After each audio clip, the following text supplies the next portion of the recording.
আসসালামু আলাইকুম রহমতুল্লাহি ওয়া বারাকাতুহু।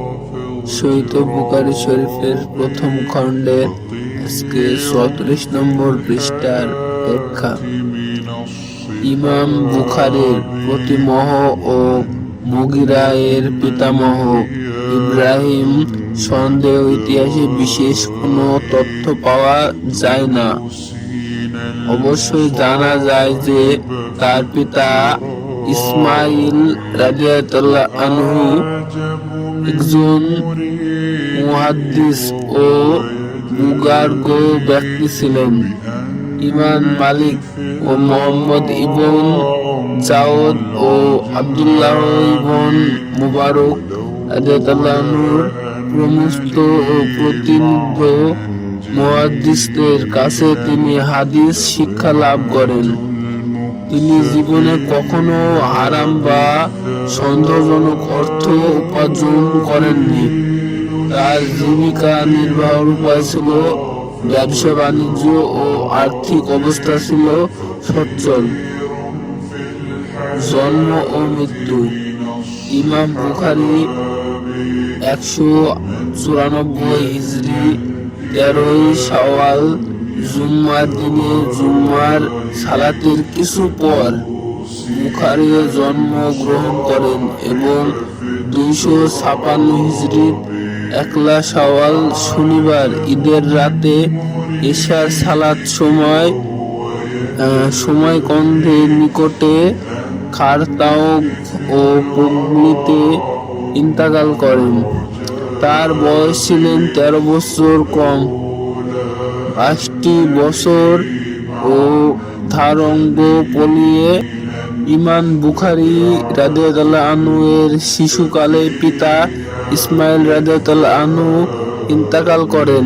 তার মাতা ছিলেন পরহেজগার ও বুদ্ধিমতী। স্বামী রেখে যাওয়ার বিরাট ধনসম্পত্তি দ্বারা তিনি তার 2 পুত্র আহমদ ও মুহাম্মদকে লালন পালন করতে থাকেন। শৈশব রোগে আক্রান্ত ও মুহাম্মদের চোখ নষ্ট হয়ে যায়। অনেক চিকিৎসা করে তার চোখের দৃষ্টিশক্তি কিছুতেই ফিরে আসে না। তখন মা আল্লাহর দরবারে খুব কান্নাকাটি ও দোয়া করতে থাকেন এবং রাতে তিনি স্বপ্নে দেখেন যে যুবর্গ ব্যক্তি তার বলে স্বপ্নে ছিলেন। জানতে পারেন সে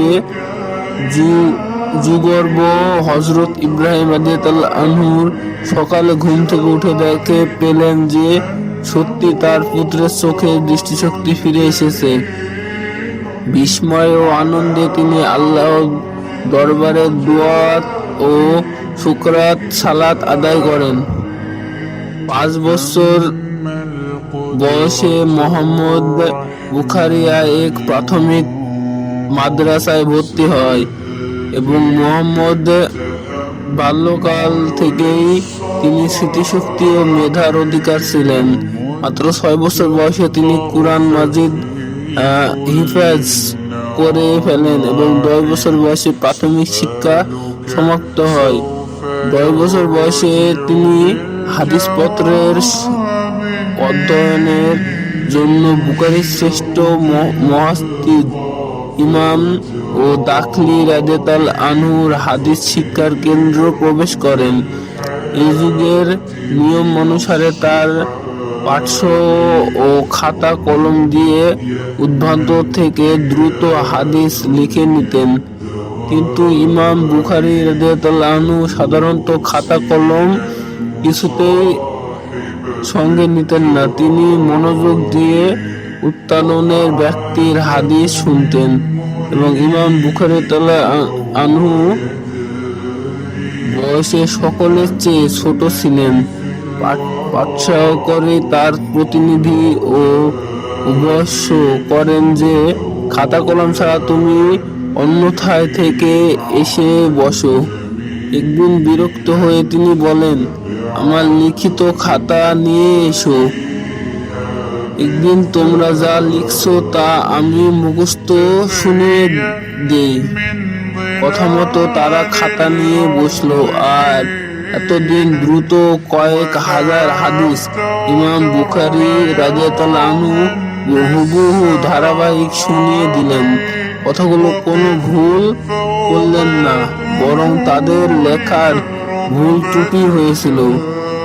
তারা যা শুনতেন সংশোধন করে নিল এবং বিস্ময়ে তারা হতবাক হয়ে গেল যে ঘটনার পর ইমাম বুখারী রাদিয়াল্লাহু আনহু এর প্রথম স্মৃতিশক্তির কথা চারিদিকে ছড়িয়ে পড়ল। 16 বছর বয়সে ইমাম বুখারী রাদিয়াল্লাহু আনহু বুখারা ও তার আশেপাশের শহরের প্রতিনিধ ও মুহাদ্দিসগণ থেকে বর্ণিত প্রায় সকল হাদিস মুখস্থ করে নেন। সেই সঙ্গে মুসলিম বিশ্বের খিয়ামান ও মুহাদ্দিস আব্দুল্লাহ ইবনুল মুবারক ও ওয়াকি ইবনুল জাররাহ রাদিয়াল্লাহু আনহুর সংকলিত হাদিস গ্রন্থ মুখস্থ করে ফেলেন। এরপর তিনি মা ও বড় ভাই তাদের সঙ্গে হজে গমন করেন। আজকের ভিডিও এই পর্যন্ত, পরবর্তী পার্ট 35-এ দেখা যাবে।